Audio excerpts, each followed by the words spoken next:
Ladies and gentlemen, welcome back to another episode of Cage Talk.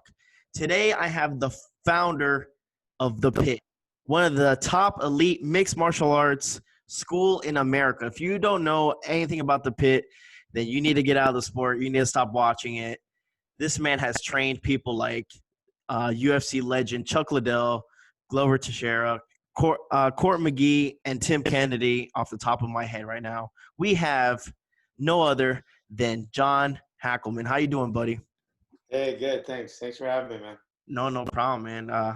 How's everything? How's life, man? Especially with all the COVID and all that good stuff. Training people and your gym. It's not affecting. It's not affecting the training of my guys.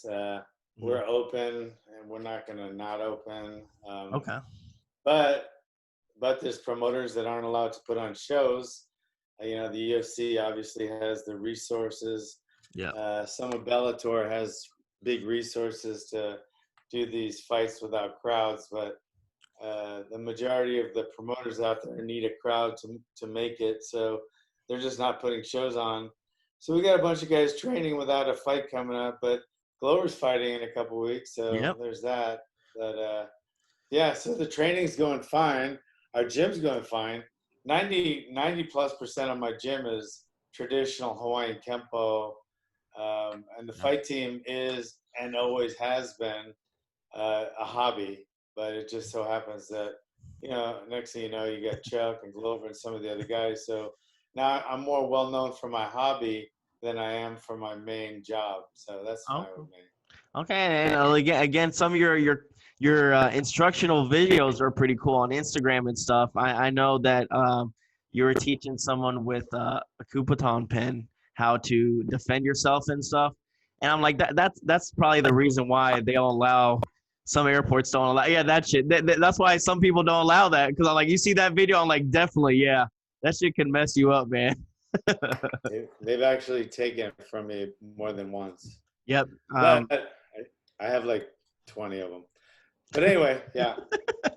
I try to make them fun but educational at the same time. Definitely. And that's awesome. Again, we're going to just dive right into it. Again, like I was mentioning to everyone else, just your background of how you got into mixed martial arts, what drove you to do mixed martial arts and stuff like that, man. Well, I started off as a martial artist, obviously. Kaja Kempo, which is it's a mixture of karate, judo, jiu-jitsu, kempo, and boxing. And, I started that in Hawaii when I was 10. And, throughout my career, throughout my life, the Army and then moving to the mainland from Hawaii, fighting was always what I did, whether it be boxing, kickboxing, no holds barred, which is now called MMA. So it's just always been part of my life. And then when I got too old to do it myself, I started training people. Definitely. And then next thing you know, I thought it was just going to be a little hobby on the side. But then next thing you know, we're in a private plane going to Japan for a Pride title fight. So I was like, it's a little different than I thought. And so then it just happened. But it's still just a hobby. I don't consider it my main thing by far. But just fighters want to, if they ask me to train them, they're just such good people, and I want to say no all the time, but I realize they have a dream, and if I can help them, a guy like Glover accomplish a dream, which we already have. I mean, he's been with me since his first fight. Came over here from Brazil.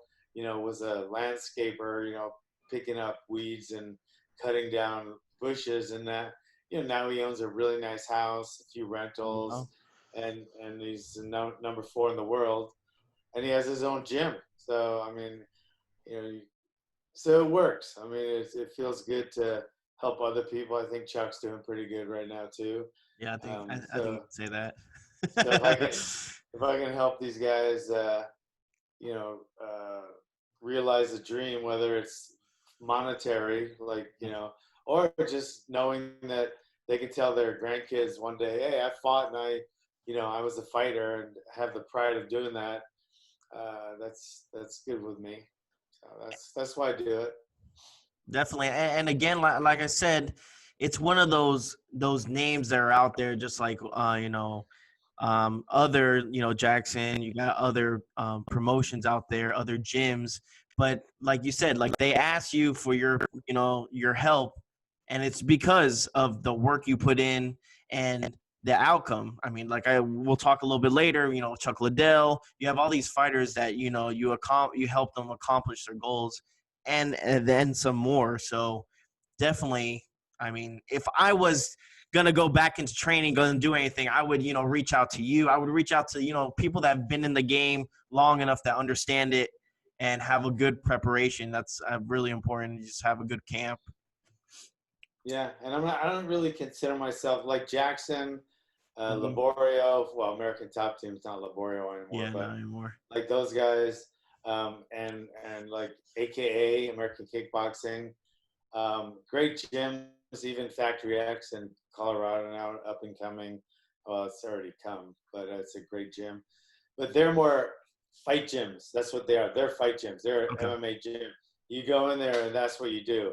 My gym, if you come in, you never think it's an MMA gym because we start at kids at 3 years old, and we're wearing gis and belts, and everybody's bowing, going on the mat, and it's Mm-hmm. more of a martial arts. It's more of a martial arts gym. And then on the side, I happen to have a couple fighters that I Yeah, train privately. And gotcha. then, but those other gyms, that's what they are. They're They strictly for are that. fight gyms. Yeah. So I'm like the opposite. And then some of them do little belt programs on the side, Mm-hmm. and they have fun with that. And I'm kind of reverse. I'm belt Okay. heavy.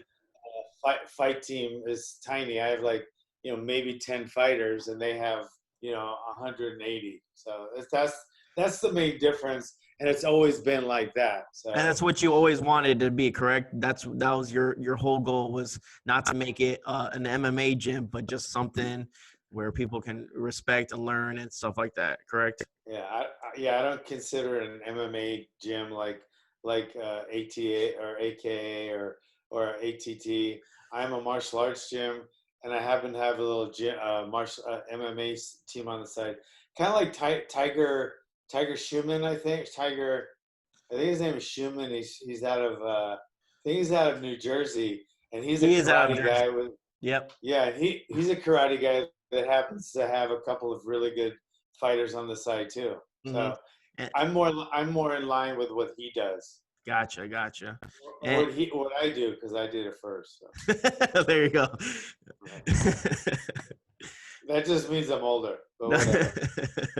Hey man, I mean, you gotta give credit when credit's due, and again, um, if no one's checked out your website or any of your Instagram posts, really cool. It's very educational. Are you more into trying to teach people online as well? Is it like a separate thing you're doing now with your classes as well, or no?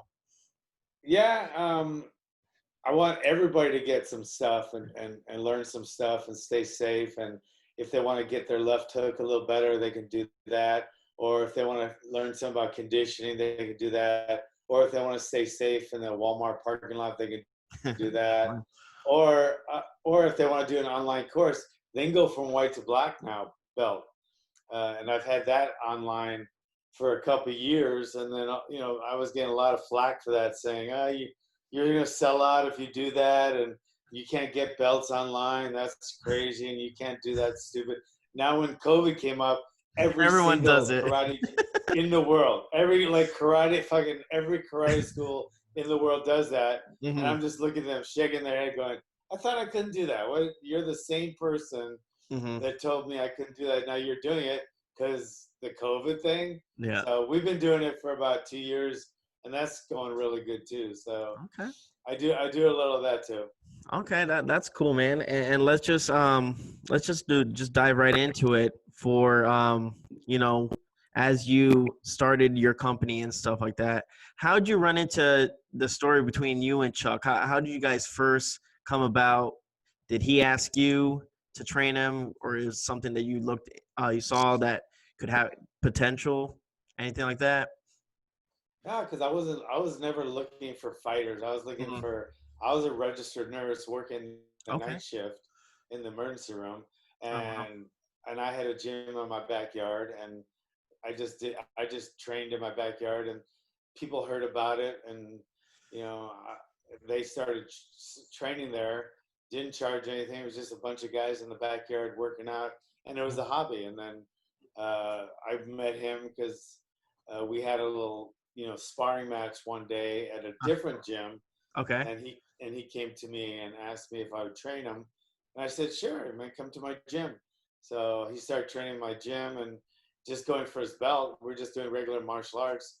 Then one, he had a, obviously he had a propensity to being a fighter. So during sparring and stuff, you could tell that he was, a different level than most Another of the other fighters. guys.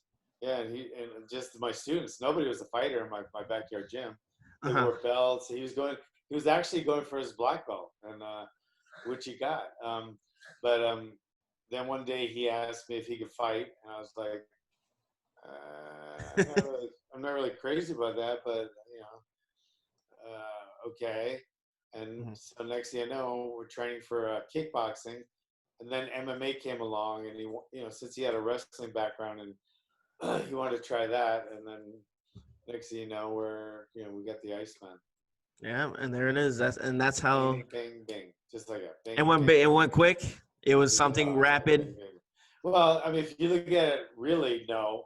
But to me, it was just because it's my life. So it's just Yeah. like, it was really fast. But if you look at it from the outside, he'd been training me since like 91 or 92. Hmm. I think his first MMA fight was like 99 or something. I don't know. I don't remember the exact date, but it was a while, but it seems like it was just like boom, right there.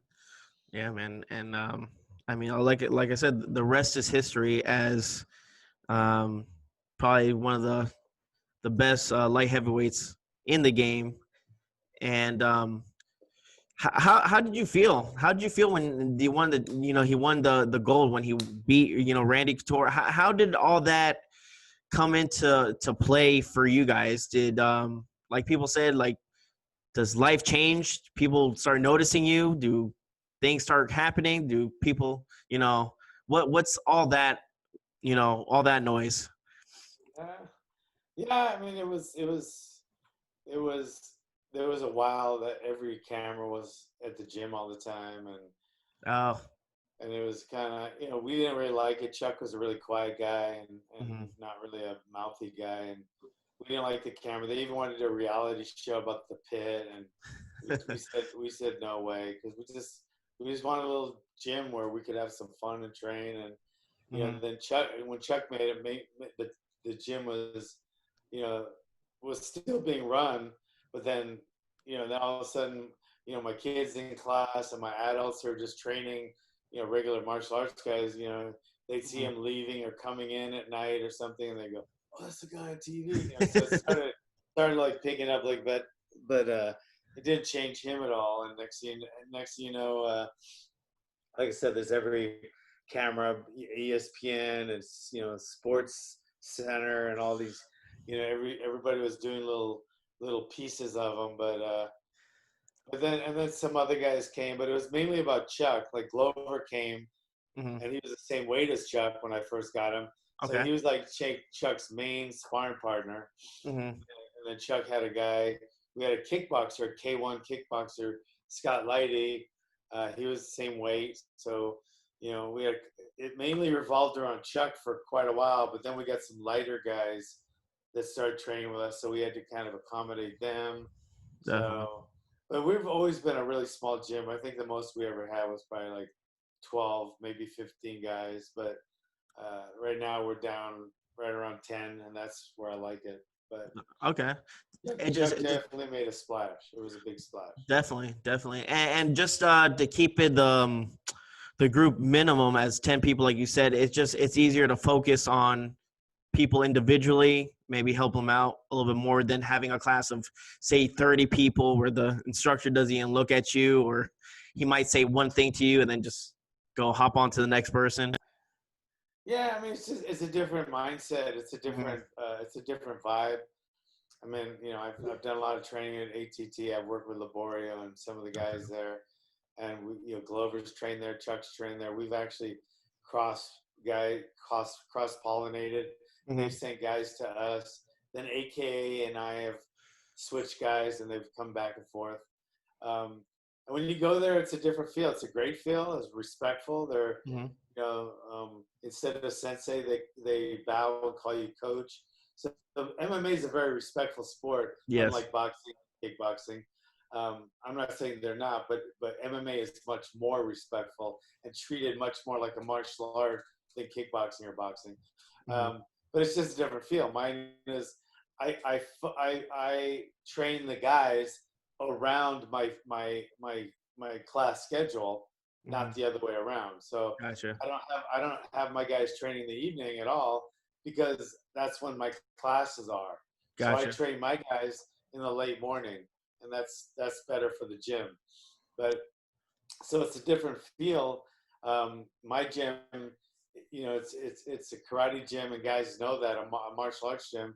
Whereas if you go into ATT, any time of the day, it's they schedule appointments with their different fighters, and some of them do get missed, and some of them don't get noticed.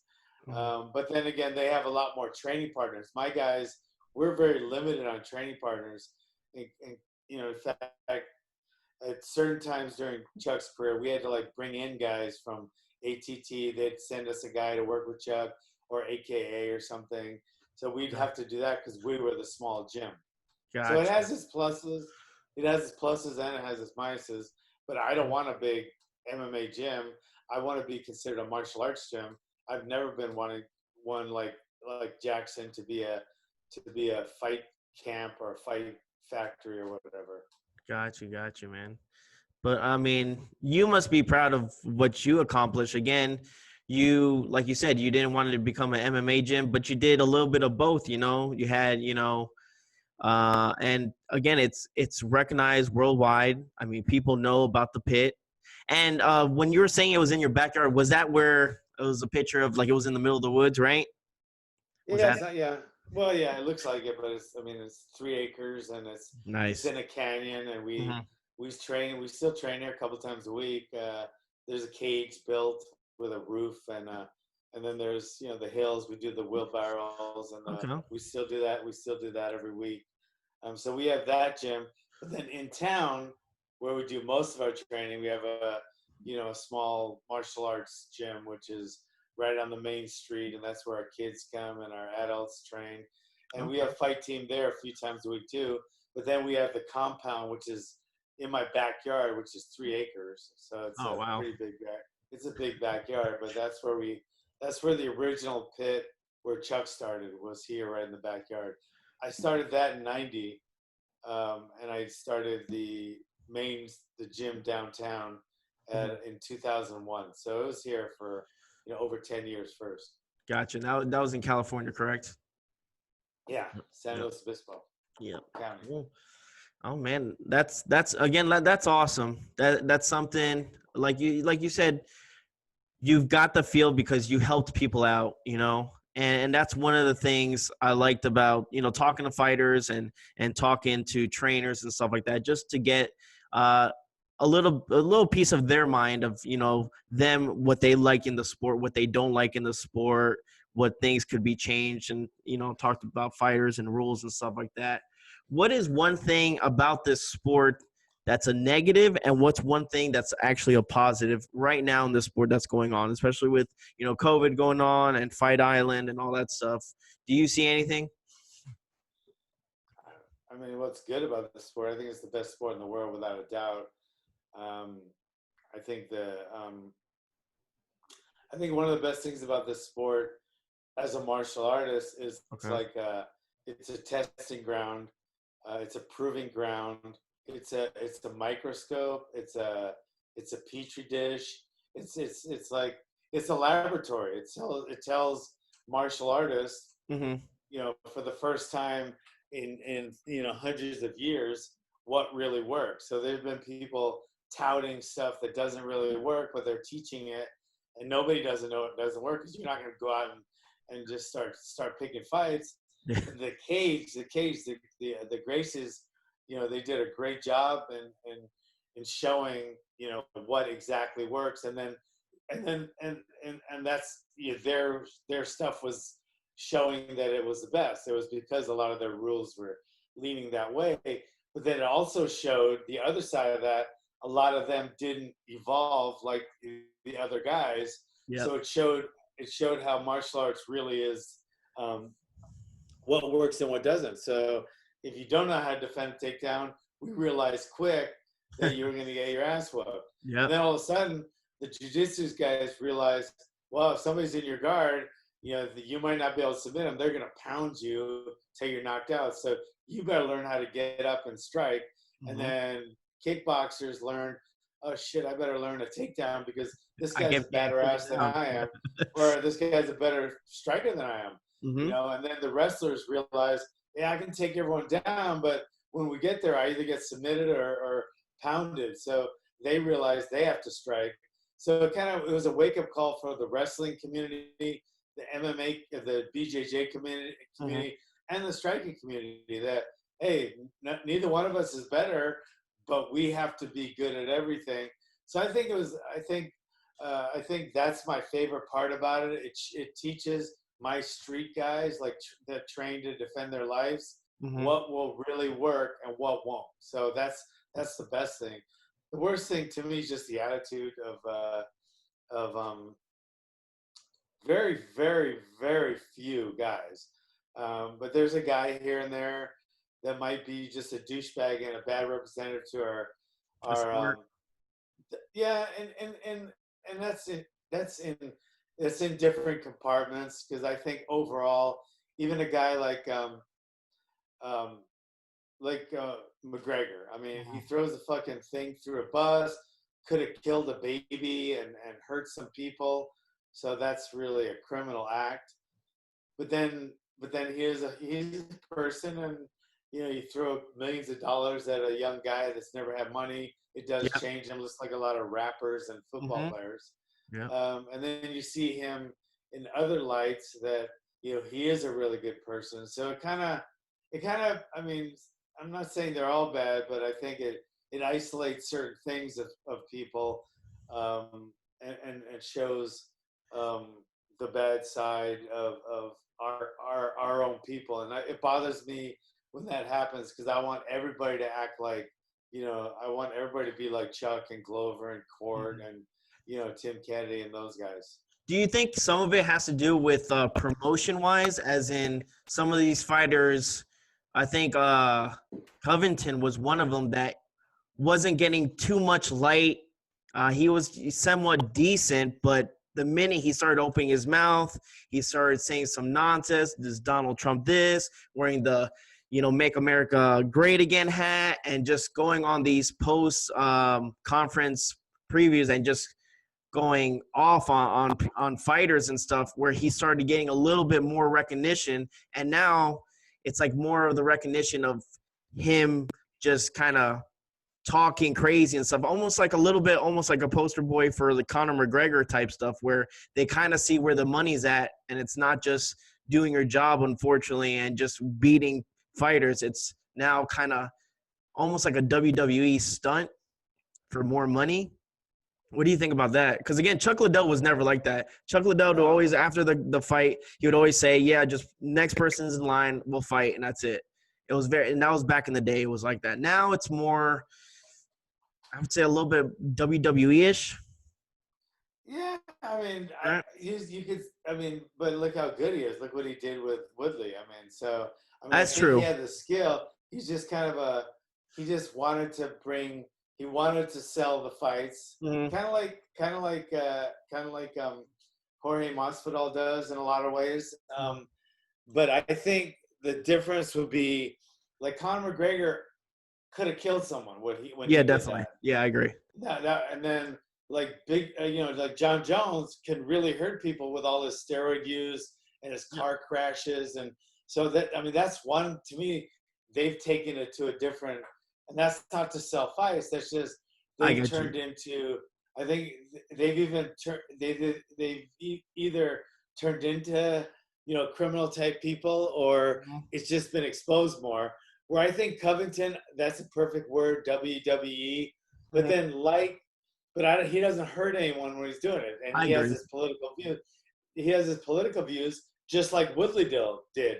They were on the exact opposite ends, and Woodley had no problem with this, Black Lives Matter, and Covington had his Trump. Now Jorge Masvidal is a Trump guy, but they might fight each other.